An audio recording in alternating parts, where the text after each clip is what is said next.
Hello everyone, এটা হচ্ছে একটা সাজেস্টেড ভিডিও। কিছু আপু আমাকে বলছিল কমেন্ট করে যে একটা সানফ্লাওয়ার কিচেন মেক করার জন্য। অ্যান্ড এই ভিডিওটা আমি বেশ কিছুদিন আগে মেক করে ফেলছিলাম, বাট এডিট করার জন্য টাইম পাচ্ছিলাম না। মাঝখানে আমি কিছুদিন শিখছিলাম, যার জন্য ভিডিওটা এডিট করতে লেট হয়ে গেল অ্যান্ড আপলোড দিতেও লেট হয়ে গেল, সেজন্য আমি সরি। আমি এখানে ট্রাই করছি একটা easy and simple kitchen make করার জন্য। আই হোপ যে আপুরা আমাকে কমেন্ট করে এই ভিডিওটা মেক করার জন্য রিকোয়েস্ট করছিলেন তাদের কাছে ভালো লাগবে। অ্যান্ড নেক্সট টাইম আমি ট্রাই করব এই টাইপের আরও কিছু ভিডিও মেক করার জন্য, যেন আপনারা বেশ কিছু আইডিয়া পেয়ে যান। এখানে আমি ট্রাই করছি যতটা সম্ভব একেবারে হাতে মেক করার জন্য ক্লে সানফ্লাওয়ারটা।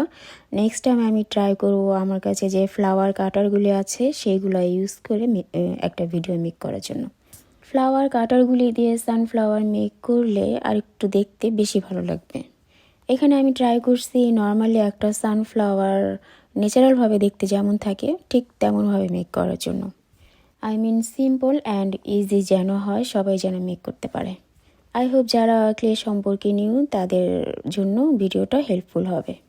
এই ক্লেটা কালার করার জন্য আমি এখানে ইউজ করছি ইয়েলো ফুড কালার, অ্যান্ড সেই ফুড কালারটা ছিল পাউডার ফর্ম। সো আপনারা চাইলে অ্যাক্রিলিক পেইন্ট অথবা ফুড কালার যে কোনোটা ইউজ করতে পারেন।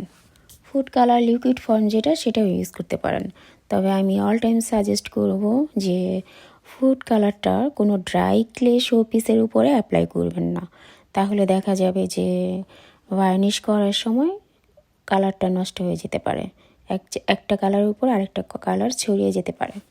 সামটাইমস দেখা যায় যে আমাদের কাছে যে অ্যাক্রিলিক পেইন্টগুলি আছে তার চাইতে একটু বেশি ডিপ কালার দরকার হয়। যেমন আমার কাছে একটা ফুড কালার আছে যেটা অ্যাক্রিলিক পেইন্টের চাইতে একটু বেশি ডিপ কালার, যেমন ডিপ গ্রিন কালার। সো আমি যখন ওই ডিপ গ্রিন ফুড কালারটা ইউজ করি তখন একটুখানি কেয়ারফুল থাকতে হয় যেন ওই গ্রিন কালারটা অন্য কোথাও ছড়িয়ে না পড়ে।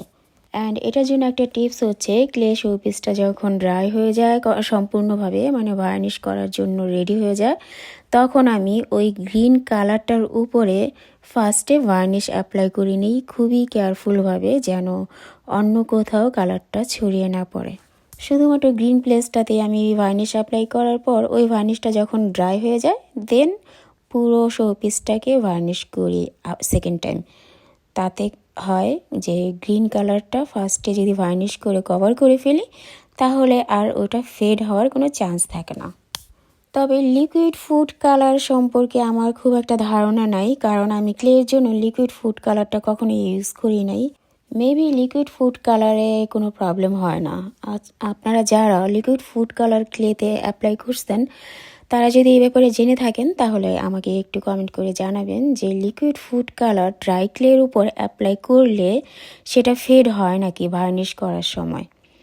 সো আমার ফুড কালারটা হচ্ছে পাউডার ফর্ম, অ্যান্ড ওইটার সাথে আমি একটুখানি ওয়াটার মিক্স করে নিই, দেন ড্রাই ক্লের উপর অথবা ক্লে শুকানোর আগে অ্যাপ্লাই করি, যার জন্য পাউডার ফর্মের জন্যই আমার কালারটা ফেড হয়ে যায় ভার্নিশ করার সময়। এনিওয়ে আমি শুধুমাত্র পাউডার ফর্ম ফুড কালারের সাথে আমার যে এক্সপিরিয়েন্স সেটা আপনাদের সাথে শেয়ার করলাম। আই হোপ ফুড কালার সম্পর্কে ক্লে সম্পর্কে আপনারা যারা নিউ তাদের জন্য একটু হলেও আমার ইনফরমেশনগুলি হেল্পফুল হবে।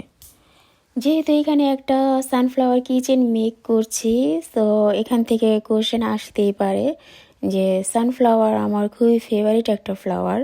কে কে আমার মতো সানফ্লাওয়ার লাইক করেন কমেন্ট করে জানাবেন। এই তো আপনাদের সাথে কথা বলতে বলতে ইনফরমেশন শেয়ার করতে করতে আমার সানফ্লাওয়ার অলমোস্ট রেডি। এখন এটার ফাইনাল লুকের জন্য হালকা একটুখানি কালার অ্যাড করতে হবে। কালার অ্যাপ্লাই করা কমপ্লিট হলে দেন ভার্নিশ অ্যাপ্লাই করে নিতে হবে। ভার্নিশ অ্যাপ্লাই করার পর দেন এটা কমপ্লিট, দেন আপনি চাইলে ব্যাগে অথবা কিচেন হিসেবে ইউজ করতে পারেন, ব্যাগের মধ্যে ডেকোরেশন পিস হিসেবে ইউজ করতে পারেন, অথবা আপনি এটাকে ওয়াল ডেকোর হিসেবেও ইউজ করতে পারেন।